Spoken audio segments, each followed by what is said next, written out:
Vamos a introducir el tema de la crisis del antiguo régimen en España. Un periodo en el que el antiguo régimen va a ir desapareciendo y va a ir siendo sustituido por el nuevo régimen o sistema liberal. En España ese periodo abarca fundamentalmente o aproximadamente desde 1808 a 1833. El declive del antiguo régimen en España se inicia con el reinado de Carlos IV, debido fundamentalmente a dos motivos. Motivos internos derivados de crisis económicas y problemas políticos, y motivos o factores externos derivados de la influencia de la Revolución Francesa y de las guerras napoleónicas. En ese contexto, Godoy, primer ministro de Carlos IV, llega a un acuerdo con el emperador Napoleón para que pueda atravesar España y así castigar a Portugal, que no ha respetado el bloqueo que Francia había impuesto sobre Inglaterra.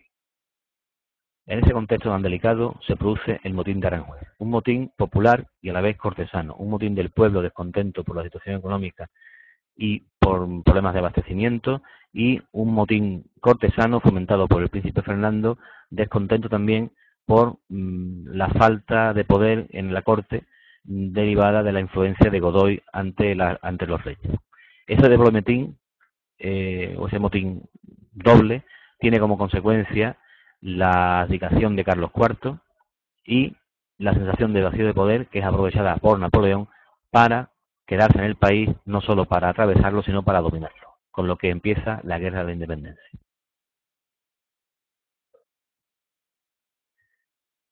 Durante este periodo, la Guerra de la Independencia, se producen dos fenómenos paralelos. Por una parte, la guerra como tal, la Guerra de la Independencia de 1808 a 1914, en el que lo que se produce es una defensa del país ante la invasión francesa, y por otra parte, las Cortes de Cádiz de 1810 a 1814, en unas Cortes que intentan aprovechar el vacío de poder para organizar de nuevo el país y acabar de esa manera con el antiguo régimen, dándole una nueva organización.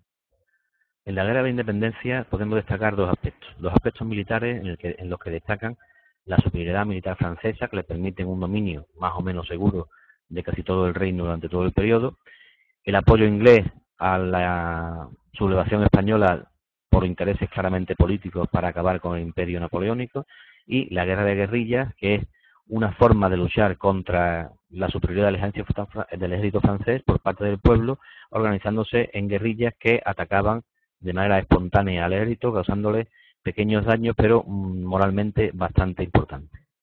Por otra parte, están los aspectos políticos, sobre todo la importancia del fenómeno de las juntas, que son juntas que se crean a nivel local, provincial, y que suponen la organización desde abajo del pueblo y de las autoridades locales para intentar organizar de alguna manera el vacío de poder que se habría producido en España.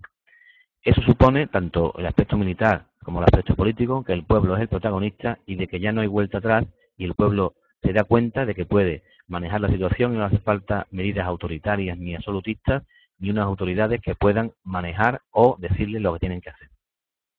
Mientras se desarrolla la guerra, la Junta Suprema Central convoca cortes para decidir en ese momento delicado cómo tenía que estar organizado el país y ante la falta de poder. Las Cortes se convocan en Cádiz, que es la única ciudad libre del dominio francés, y lógicamente al convocarse en plena guerra supone una convocatoria bastante polémica, bastante complicada, y una composición de las Cortes que da lugar a todo lo que se produce durante el desarrollo de sus sesiones.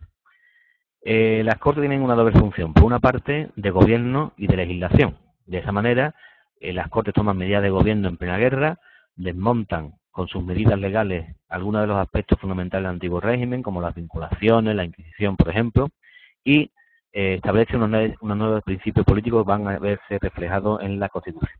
Pero aparte de esa primera actividad de gobierno y legislación, las Cortes tienen una función fundamental, puesto que son Cortes constituyentes, que es elaborar una Constitución.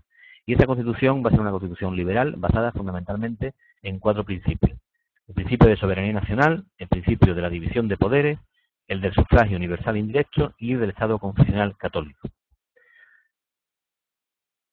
Tanto una función como otra, la de legislación y la de elaborar la Constitución, provoca la aparición en las Cortes de dos grandes grupos políticos: los absolutistas, que intentan defender y mantener el antiguo régimen, y los liberales, que intentan cambiar el sistema e introducir el sistema liberal en España. Por otra parte, las Cortes también aparecen a partir de ese momento como un símbolo de la revolución contra el antiguo régimen en España. Terminada la guerra civil, Fernando VII vuelve al trono. Y vuelve al trono imponiendo de nuevo el antiguo régimen, a pesar de que todavía estaba vigente la Constitución de Cádiz. El reinado de Fernando VII es un reinado complejo, puesto que si tenemos en cuenta que se compone de 3 etapas, el primer periodo autoritario absolutista, el trienio liberal y por otra parte la década ominosa, la década absolutista final, pues parece que hay muchos cambios políticos y que es un reinado bastante complejo. Además se produce la independencia de las colonias americanas durante todo este periodo. Pero aparte de la apariencia compleja del reinado, el reinado lo podemos interpretar como algo muy simple. Es simplemente una lucha entre los absolutistas que quieren mantener el antiguo régimen y los liberales que quieren acabar con él para imponer la Constitución de Cádiz y el nuevo sistema liberal. En este reinado, aparte de su evolución, habría que destacar varios aspectos que son los que aparecen en la presentación. Por una parte, la quiebra de la monarquía absoluta.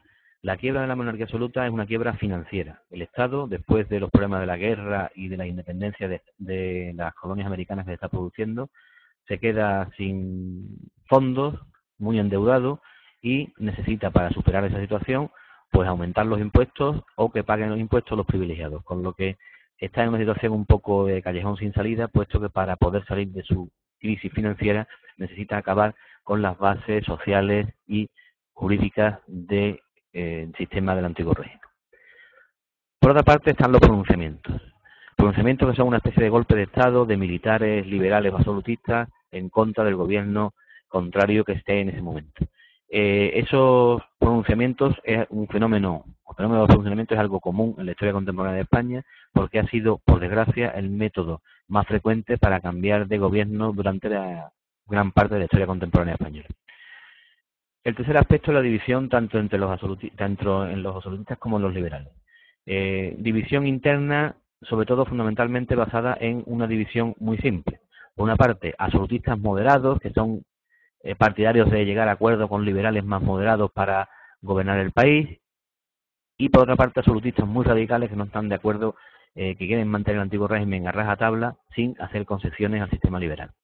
Y por otra parte están los liberales moderados, que aceptan un sistema liberal menos evolucionado, que aceptan pocos cambios y para intentar mantener la gobernabilidad del país, y por otra parte liberales más progresistas, más exaltados, más radicales, que quieren cambios más profundos y un sistema liberal mucho más avanzado.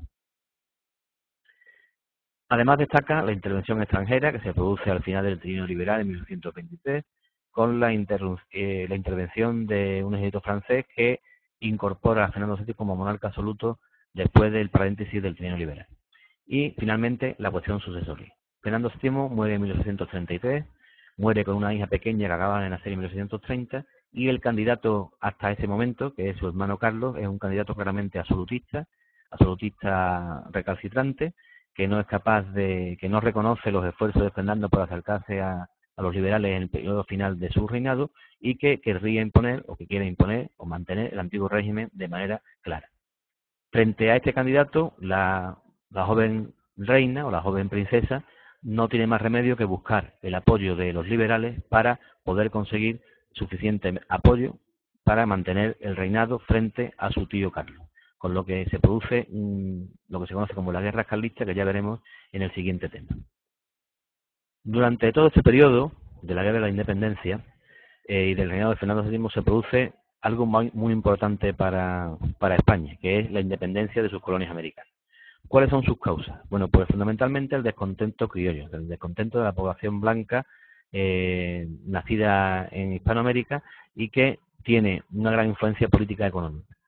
Descontento porque no se les deja llegar a las máximas jerarquías políticas que son ocupadas por peninsulares, y económicos porque debido al monopolio español sus beneficios son mucho menores de los que podrían tener si comerciaran libremente.